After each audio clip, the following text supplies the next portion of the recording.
విస్తరాకులు అంటే భోజనం వడ్డించడానికి ఉపయోగించే ఆకుపత్రాలు.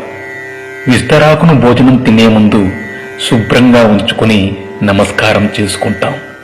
భోజనం తినే వరకు విస్తరాకుకు మట్టి కూడా అంటకుండా చాలా జాగ్రత్తగా చూసుకుంటాం.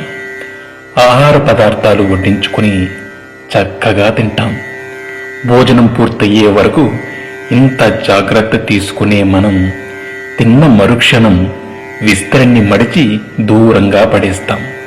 అదే విధంగా మనిషి జీవితం కూడా అంతే.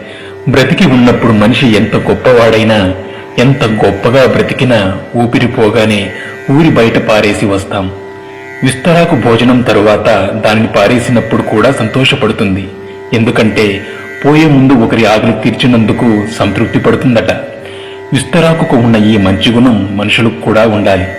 సేవ చేసే అవకాశం వచ్చినప్పుడు మనమంతా సేవ చెయ్యాలి. మళ్ళీ ఎప్పుడైనా సేవ చేయొచ్చులే అని వాయిదా వేయకూడదు. ఆ అవకాశం మళ్ళీ ఎప్పుడైనా వస్తుందని అనుకోకూడదు. ఎందుకంటే ఊపిరి ఎప్పుడు ఉంటుందో ఎప్పుడు పోతుందో ఎవరికీ తెలియదు. అప్పుడు కనీసం విస్తరాకుకు ఉన్న తృప్తి కూడా మనకి ఉండదు. ఎంత సంపాదించి ఏం లాభం? ఒక్క పైసా కూడా తీసుకుపోగలమా? కనీసం మన ఒంటి మీద బట్ట కూడా మిగలనివ్వరు.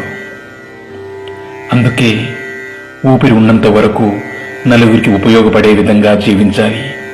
ఇదే జీవిత పరమార్థం. Thanks for watching. Please subscribe.